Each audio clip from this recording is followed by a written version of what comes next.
संत नामदेव की वाणी है। बड़ा प्यारा शब्द है ये, बड़ा सुंदर गाया हुआ भी है। और जिस राम नाम से हमारा परिचय हुआ, जिस ओंकार को हमने अपने भीतर गूंजते महसूस किया, जिसे हमने जाना है, उसकी महिमा है। उसमें डूबने के लिए इशारे हैं, कैसे हम अपने भीतर अपनी आत्मा में प्रवेश कर सकें, कैसे परमात्मा से हमारा मिलन हो सके। और इतना ही नहीं, कैसे इस राम नाम पर अब हमारी धीरे धीरे श्रद्धा बैठनी शुरू हो। संत नामदेव कहते हैं, कौन को कलंक रह्यो राम नाम लेते ही। कहते हैं कि जितने तुम्हारे अशुभ कर्म हैं, जितने तुम्हारे कर्म जाल हैं, वह सारे राम नाम से जुड़ते ही विदा होने शुरू हो जाते हैं। तुम यदि ऐसा अनुभव करते हो कि तुम कलंकित हो, तुम पापी हो, तुमसे बहुत भूल होती है, तुम भटके हुए इंसान हो, न जाने जन्मों जन्मों से कहाँ कहाँ भटक रहे हो, कभी इंद्रियों के द्वारा, कभी तुम्हारे मन ने यहाँ या वहाँ भटकाया। कलंकित होने का एक ही अर्थ है कि हम भटके हैं, हम परमात्मा के राज्य से दूर निकल आए हैं। कलंकित होने का अर्थ एक ही है कि हम परमात्मा के विस्मरण में जी रहे हैं, परमात्मा की याद हमें न रही। हमारा जो वास्तविक स्वरूप है उसे भूलकर हम संसार में अपने आप को खोज रहे हैं। वह आनंद घन रूप जो हमारे भीतर मौजूद है, उसे छोड़कर हम आनंद को, शांति को विषय और वस्तुओं में, अन्य संबंधों में, व्यक्तियों में खोज रहे हैं। कलंक से यह अर्थ मत समझ लेना कि आपने कभी चोरी की तो यह कलंक हो गया, कि आपने कभी हिंसा की, किसी को कष्ट पहुंचाया, यह कलंक हो गया। केवल इतना ही नहीं, यह तो कोई भी जानता है कि यह भूल हो गई। जिसने हिंसा की, जिसने चोरी की, जिसने कोई भी अपराध किया, उसके बाद तुरंत उसे वह अपराध बोध आकर पकड़ ही लेता है। तो जो ऑब्वियस है, जिसे हम पहले से जानते हैं, जिसे हम पहले से महसूस करते हैं, संत उस तरफ इशारा नहीं करते हैं।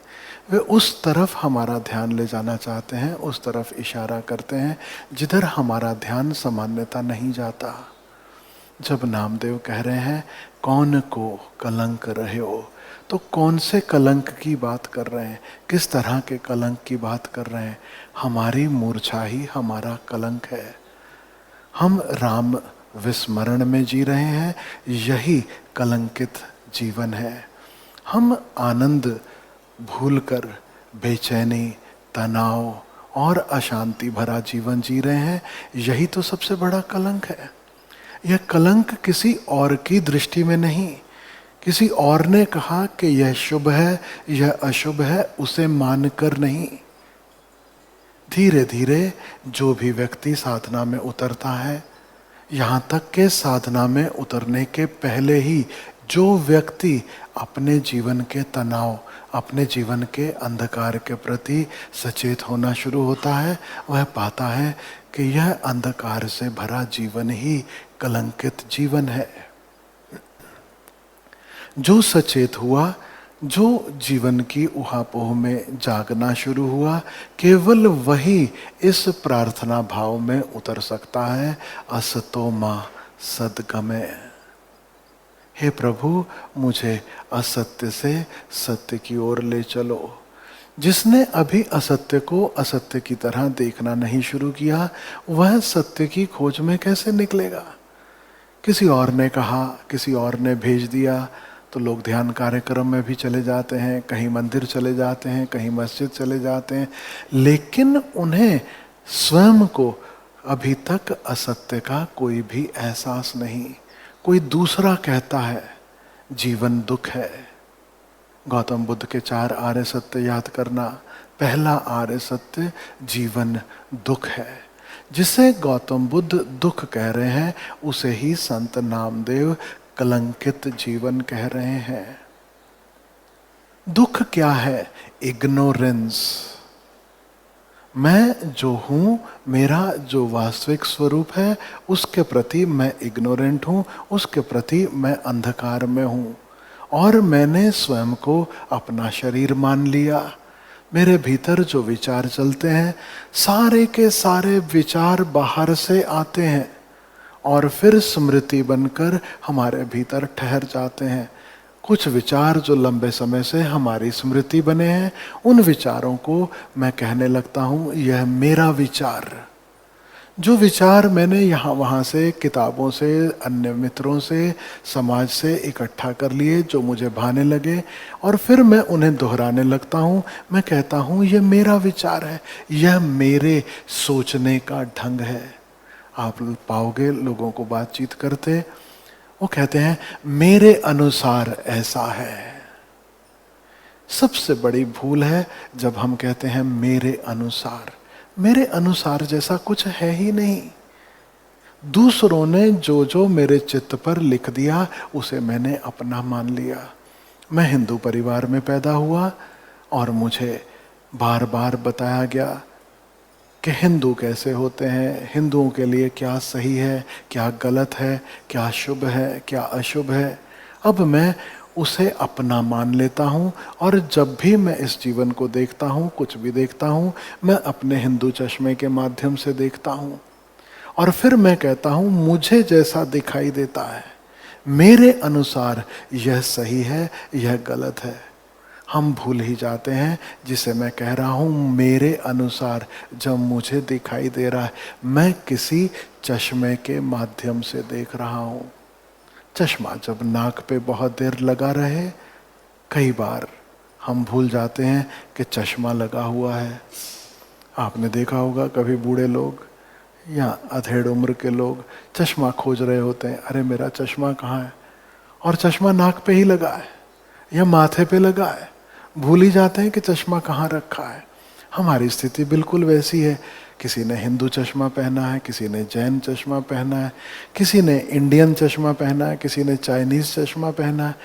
अनेक अनेक संस्कार जो बाहर से हमें मिले हैं, उन्हें जब मैं अपना कहने लगता हूँ, अपना समझने लगता हूँ, उसे ही मेरा वजूद, मेरा होना मानने लगता हूँ।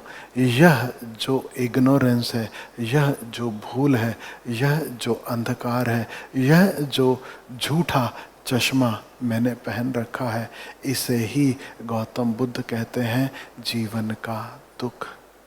इससे बड़ा दुख और क्या होगा कि मुझे अभी खुद की भी सुध नहीं, मुझे अभी खुद की भी पहचान नहीं। ये और बात है कि किसी से झगड़ा होता है तो हम कहते हैं तुम मुझे जानते नहीं, मैं कौन हूं। हकीकत तो यह है, खुद को ही कहना चाहिए कि मैं खुद को जानता नहीं कि मैं कौन हूं। मैंने सिर्फ इस शरीर को जाना, मैंने सिर्फ विचारों को जाना, वो सब जो कहीं और से मिले। यह शरीर भी किसी और से मिला। मेरा मुझ में कहाँ कुछ है।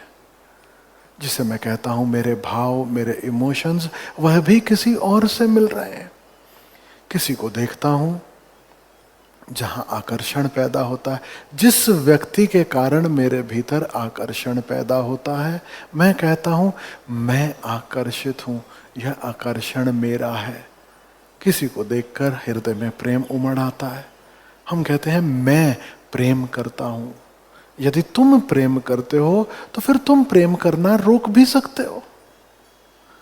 हकीकत तो यह है, न प्रेम हमारे हाथ में है, न क्रोध हमारे हाथ में है, न घृणा हमारे हाथ में। We realize, we find out, we discover कि इधर मेरे भीतर से प्रेम बहता है और इधर मेरे भीतर से घृणा बहती है। लेकिन हम इतना दंभ लिए हैं, इतने अंधकार में जी रहे हैं, हम कहते हैं मैं इसे प्यार करता हूं, इससे मैं नफरत करता हूं, यह मेरा अपना, यह मेरा पराया। कुछ भी मेरा नहीं है, बाहर से ट्रिगर हो रहा है और उसके रिएक्शन में मेरे भीतर जो प्रतिक्रियाएं उठ रही हैं, उन्हें जब मैं अपना मान लेता हूं, वही सबसे बड़ा अंधकार है, वही सबसे बड़ा कलंक है, और वही सारे दुखों का कारण बनता है। ख्याल रखना, जब नामदेव कहते हैं कौन को कलंक रह्यो राम नाम लेत ही। पहला तो समझना होगा कि कलंक क्या है, और दूसरा कि वह कलंक मिटता कैसे है, वह कलंक हमारे माथे से हटता कैसे है। कलंक यानी हमारी मूर्छा, मूर्छा से भरा जीवन। कलंक यानी जो मैं नहीं हूं वैसा खुद को मान लेना, स्वयं को परमात्मा के अतिरिक्त हमने जो भी समझ रखा है वह हमारे कलंकित जीवन की खबर देता है। और परमात्मा की तो हमें कोई सुध नहीं, उसका कोई अनुभव नहीं, वह तो केवल हमने दूसरों से सुना है, शास्त्रों में पढ़ा है, ग्रंथों में पढ़ा है कि वैसा भी कहीं कुछ है। अब एक दूसरा कलंक हम अपने माथे पे लगा सकते हैं कि शास्त्र का ज्ञान, किसी और के ज्ञान को हम अपना ज्ञान कहने लगे। पहली भूल यह हुई कि हमारे समाज ने, हमारे माता पिता ने, हमारे आसपास के लोगों ने, टीचर्स ने, मित्रों ने जो संस्कार हमें दिए, जो इन्फॉर्मेशन हमें दी, उसे हमने सच मान लिया, उसे हमने अपना होना मान लिया। दूसरी भूल यह हुई कि जिन्होंने हमें फिर मार्गदर्शन देना शुरू किया, जिन्होंने हमें यह कहना शुरू किया कि तुम भ्रम में जी रहे हो, यह सत्य नहीं है, सत्य कुछ और है, और उस सत्य के गीत गाए, उस सत्य के गुणगान किए, उस सत्य की किसी तरह से व्याख्या करनी शुरू की, उस सत्य को हमें समझ में आ सके इसलिए कुछ नाम देने शुरू किए, उसे नाम देने शुरू किए जिसका कोई नाम नहीं है। अब हमने उस ज्ञान को अपना मान लिया।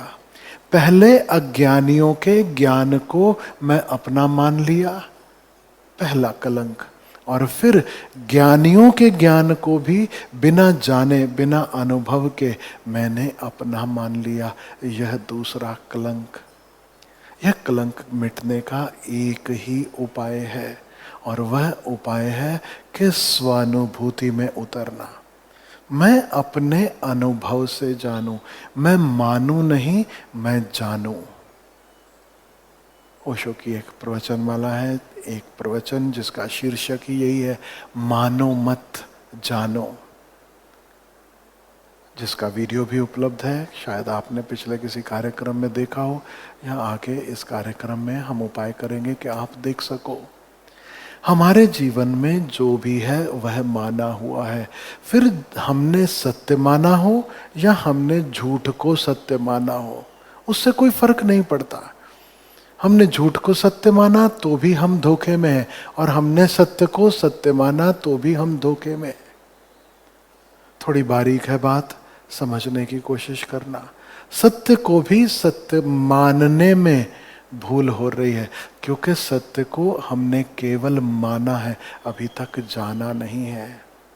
कलंक का अर्थ है कि हम मान्यता का जीवन जी रहे हैं, अभी जानने की शुरुआत नहीं हुई।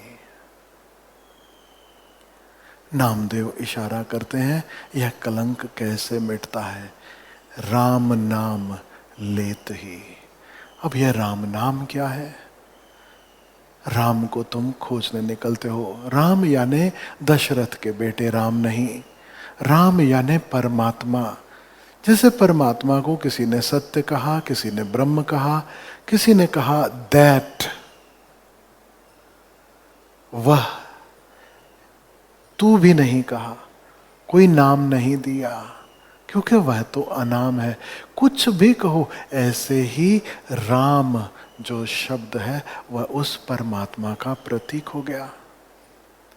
हम खोजने निकलते हैं राम को, अर्थात हम खोजने निकलते हैं सत्य को, हम खोजने निकलते हैं उसे जो शाश्वत है, जो सर्वव्यापी है, सर्वत्र है, जो सर्वशक्तिमान है, वह जिससे हम पैदा हुए हैं, वह जो हमारा ही स्वरूप है, जिसका हम अंश हैं।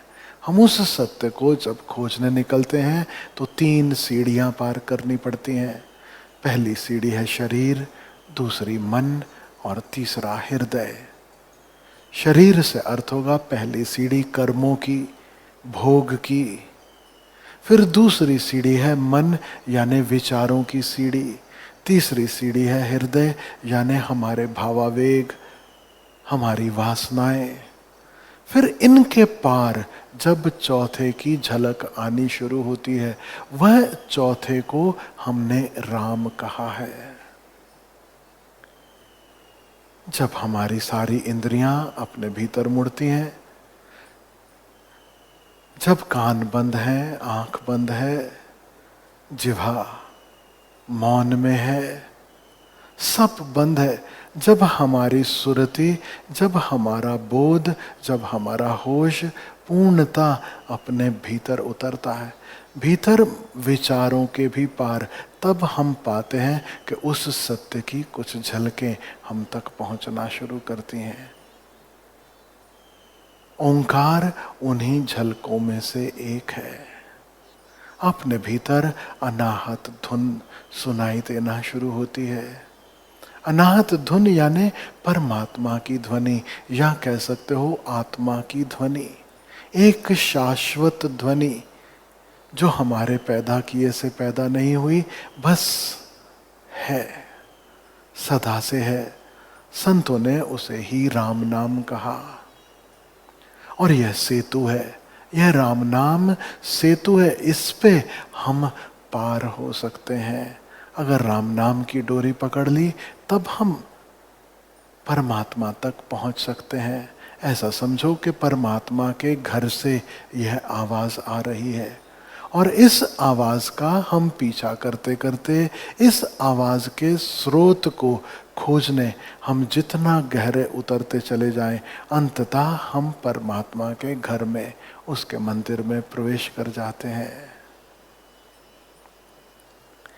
और संत नामदेव मार्ग बता रहे हैं कि जिसे निष्कलंक जीवन जीना है, जिसे आनंदमय जीवन जीना है, जिसे परमात्मा में जीवन जीना है, तो उसके लिए क्या उपाय है?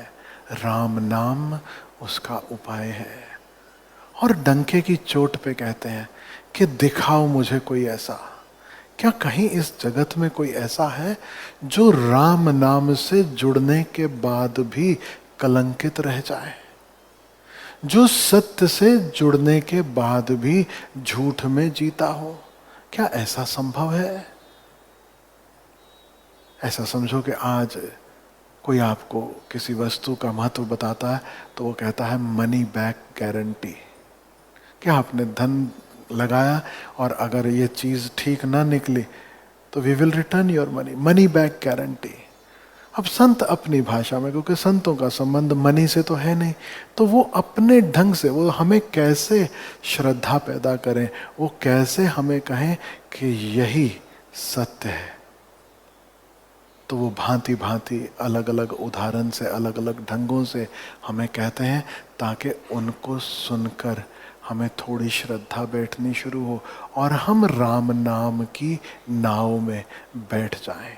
और ये उन्हें पता है कि वे राम नाम की नाव में बैठे तो उनकी नैया पार हुई, और उन्हें भरोसा है। तुम्हें अभी भरोसा नहीं, क्योंकि तुम्हें पता नहीं, तुम्हारे लिए सब नया है, दूसरा किनारा भी दिखाई नहीं देता। तो हमें लगता है कि अरे बैठ तो जाएं इस नाव में, लेकिन कहीं मंझधार में न डुबा दे। क्या यह लक्ष्य की ओर ले ही जाएगी? रास्ते में बड़ी धुंध है, बड़ा कोहरा छाया है। तो तुम सिर्फ और सिर्फ याद रखना, संत पे भरोसा करके चल पड़ते हो। नाविक जो है वो कितने जोर से बुहार लगाता है, वो किस तरह से पुकार रहा है, वह कितना कॉन्फिडेंट है, वह तुम्हें किस भांति कह रहा है कि मैं जानता हूं उस पार। अरे आप फिक्र मत करो, हम रोज चलते हैं, रोज नाव इधर से इस पार से उस पार जाती, आप बैठो तो सही, निष्फिक्र होके बैठो। आपने कभी पहाड़ों पे टैक्सी ली हो कि बस में बैठे हो, छोटे छोटे रास्ते, और टैक्सी में आप बैठे हो और सामने से गाड़ियां गुजर रही, इधर खाई है, ऐसी खाई कि अगर गाड़ी नीचे गिरे तो हड्डी पसली कुछ ढूंढने पे ना मिले। तो आप ड्राइवर को बोलते हो भाई जरा ध्यान से चलाना, जरा ठीक से चलाना। अंदर एक भय मौजूद रहता है, छोटे छोटे रास्ते, ट्रैफिक, वो सब देख के। और वो जो ड्राइवर है वो कहता है आप निश्चिंत होकर बैठिए, मेरा रोज का काम है, डोंट वरी। उसके हाव भाव देख करके, वह कितना कॉन्फिडेंस से आपको कह रहा है वह देख करके, और आप देखते हो कि टैक्सी है, बैज है, रोज का आना जाना होगा, कोई ऐसे ही प्राइवेट गाड़ी यहाँ वहाँ कहीं गलत नहीं बैठ गए कि कोई नौसिखिया है उसके साथ बैठ गए।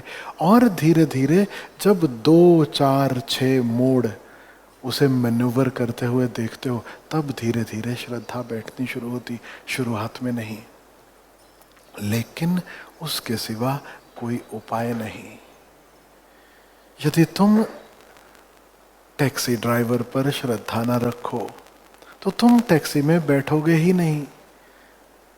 हाँ, ये जरूर है, तुमने टैक्सी में बैठे चलते हुए पता पड़े कि अरे ये तो पिया हुआ है, ये तो खाली बोल रहा है, लेकिन अभी मरते मरते बचे, अभी मरते मरते बचे, तब तुम्हारे पास चुनाव जरूर है। तुम कह सकते हो भैया गाड़ी रोको और मैं यहाँ नीचे उतर रहा हूँ।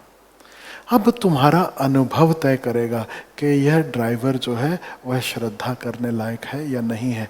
और मैं आपसे कहूँ, संत बिल्कुल टैक्सी ड्राइवर की तरह है, नाविक की तरह है। वो तुम्हें नाव में बिठाते हैं, दूसरे पार ले जाना चाहते हैं।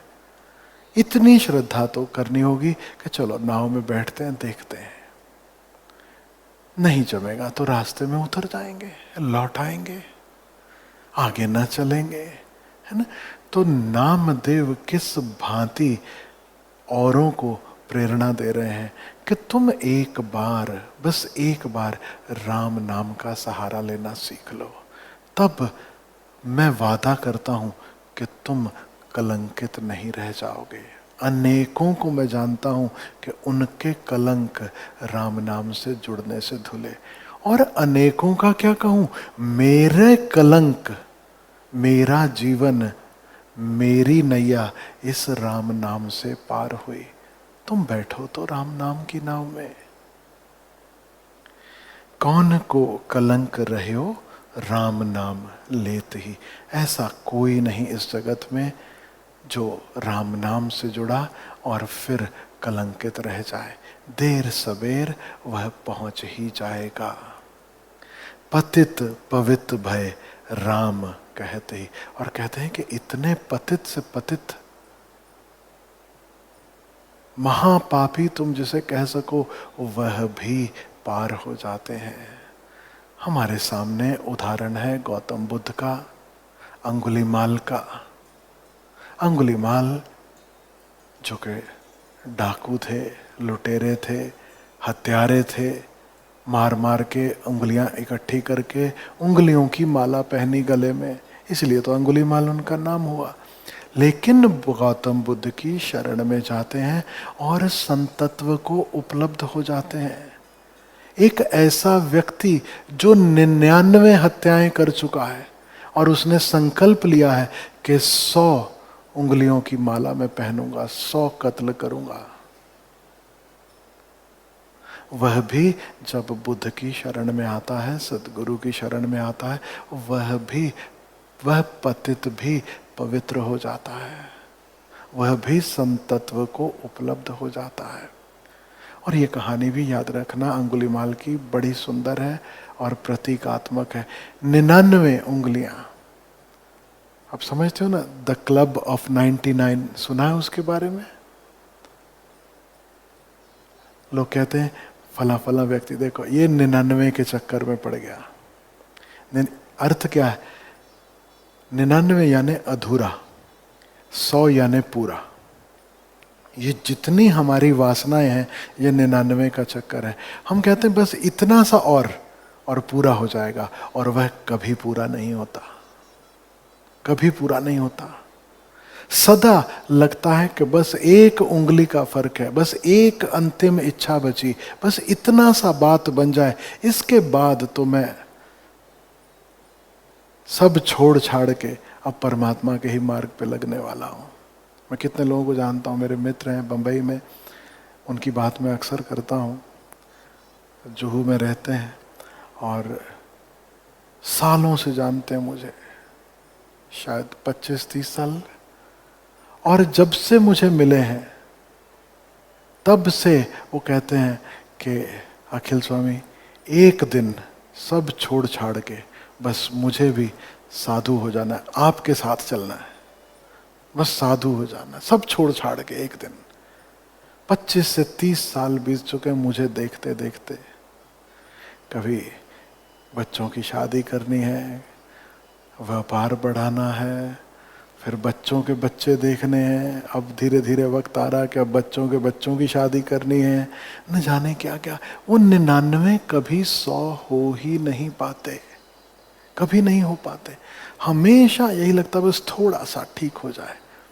और जैसे जैसे उम्र बढ़ती चली जाती फिर लगता है अभी जरा शरीर में ये कष्ट है, इसका इलाज करा लूं, फिर उसके बाद अभी तो जरा घुटने दुखते हैं, फिर उसके बाद। और आदमी को ये बात समझ में ही नहीं आती कि जैसे जैसे उम्र बढ़ेगी अभी घुटने कम दुखते हैं, आने वाले समय में और ज्यादा दुखने वाले हैं। अभी शरीर को कष्ट है, माना के शरीर को कष्ट है, माना के शरीर को बहुत कष्ट है, लेकिन इस सत्य को कोई देखने को तैयार नहीं कि जैसे जैसे बुढ़ापा बढ़ेगा यह कष्ट भी बढ़ने ही वाला है, ये कम नहीं होने वाला। वो एक उंगली, 100वीं उंगली आज तक कभी किसी को न मिली न कभी मिल सकती है। पतित पवित्र भय राम कहते ही।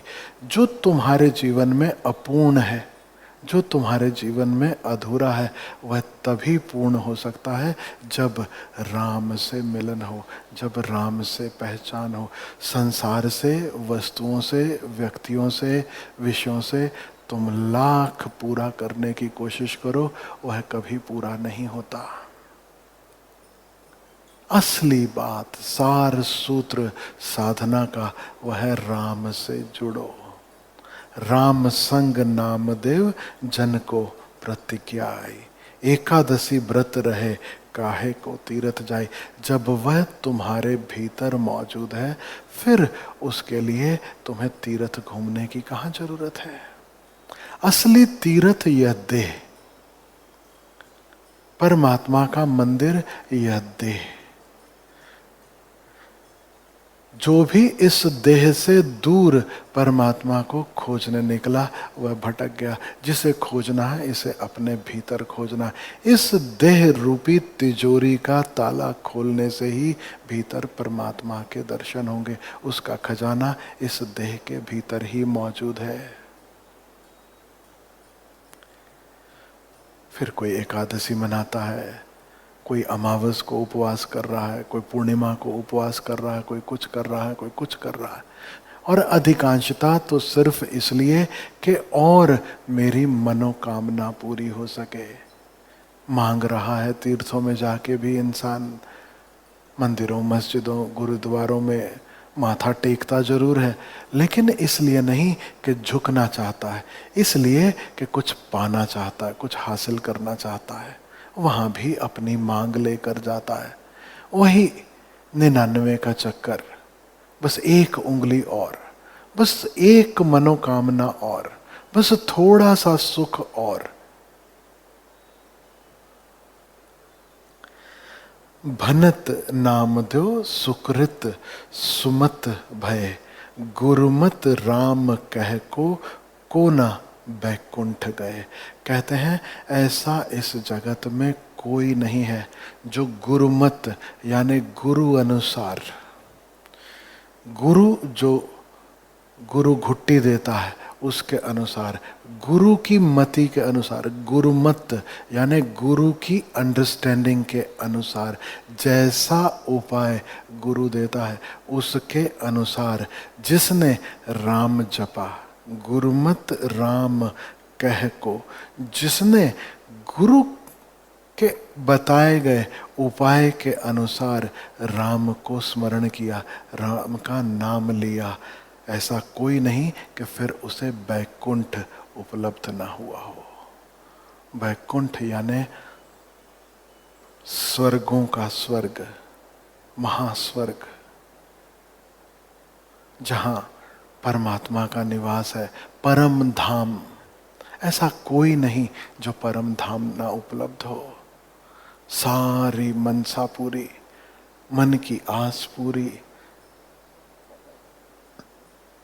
शर्त एक ही है, गुरुमत। कीवर्ड अगर इस उपाय का आपको जानना है, वह है गुरुमत। क्योंकि राम तो हम भी कहते हैं, अगर अपनी मति से राम कहते हो, यानी मूढ़ मति से राम राम कितना ही रट लो, तब यही संत, यही सदगुरु हमें कहते हैं कि राम राम तो तोता भी रटता है। लेकिन क्या तोता कभी बैकुंठ जाता है? सिर्फ राम राम जिभा से रट लेने से, जिभा से कह लेने से बात ना बनेगी। राम नाम तुम्हारे रोम रोम में गूंजने लगे, और इस भांति नहीं जैसे तुम शब्दों को दोहराते चलो, और एक मंत्र की भांति उस राम को दोहराते चलो, दोहराते चलो, दोहराते चलो, और फिर वह शब्द राम राम राम राम तुम्हारे भीतर गूंजता रहे, वहां भूल हो गई। यह मंत्र भी इस भांति कि वह शब्दों के पार जो गूंज रहा है वहां तक ले जा सके। उसे नहीं खोजना जो तुम्हारे बनाए शब्दों में है, उसे खोजना है जिससे सारे शब्द पैदा हुए हैं, यानी अनहद धुन, यानी प्रणव, यानी कलमा, यानी धुर की बाणी, सच्ची बाणी। अपने भीतर मौजूद एक हाथ की ताली, उस भांति तुम नाम को जपो, उस भांति तुम नाम को कहो, उस भांति तुम नाम को सुनो। और ये मेरा वादा है कि हर कलंकित पार हुआ है, किसी का कलंक कभी रहा नहीं, हर पापी पवित्र हो गया है। कागा हंस करे, कौवा है राम नाम के सागर में डुबकी लगाता है और हंस होकर निकलता है। हमारे सारे मैल, सारे पाप धुल जाते हैं। तो आओ इस शब्द को सुनते हैं, नामदेव जी का यह शब्द बहुत बहुत बहुत प्यारा, और इसे साथ में गाएंगे। सिर्फ बैठकर नहीं सुनना है कि बस सुन रहे हैं, धीर गंभीर होके साथ में गाना है। जिसके साथ में हम गाते हैं वह हमारे भीतर उतरना शुरू हो जाता है। जैसे गच्छामी के लिए मैंने आपको कहा, गाओ, साथ में गाओ, बेसुरा सही चलेगा लेकिन गाओ, और फिर उसके साथ में किस भांति झुकना, अब यह भीतर तक, गहरे तक हमारे उतर जाए। ऐसे ही किन्हीं भी संतों की वाणी हम सुनते हैं, किन्हीं भी संतों के गीत, भजन, शब्द हम सुनते हैं, बेसुरा सही लेकिन साथ में गाओ। कोई भजन चल रहा है, सिर्फ गाना ही क्यों, साथ में झूमो, मस्त हो जाओ, ताली बजाओ, है ना। रोम रोम में उनके जो वचन है वो बीज हैं, वह हमारे रोम रोम में बैठ जाए, और फिर उन्हीं में से अंकुर आते हैं, उन्हीं में से वट वृक्ष बनते हैं, उसी में से और फल आते हैं। तुम औरों को भी छाया दे सकोगे और नए बीज सब तरफ फैल सकें, वह भी संभव होगा। तो परमात्मा के इस कार्य में शामिल हो जाना है। आप जिस भी मुकाम पे खड़े हो, आज तुम्हारे भीतर बीज बोया जा रहा है, या आज तुम वट वृक्ष बन गए और औरों को छाया दे रहे हो, कोई फर्क नहीं पड़ता। एक लंबी श्रृंखला है, उसका सब हम हिस्सा है। कोई कोई रोल कर रहा है, कोई कोई रोल कर रहा है, और आज तुम जो भी कर रहे हो कल उससे बेहतर रोल कर रहे होगे, कल उससे गहरा एक रोल कर रहे होगे। जितना मिलता जाएगा उतना बांटते चलोगे। आज हमें राम नाम में डूबना है। तो इस शब्द को सुनते हैं और राम नाम में डूबने का उपाय करते हैं।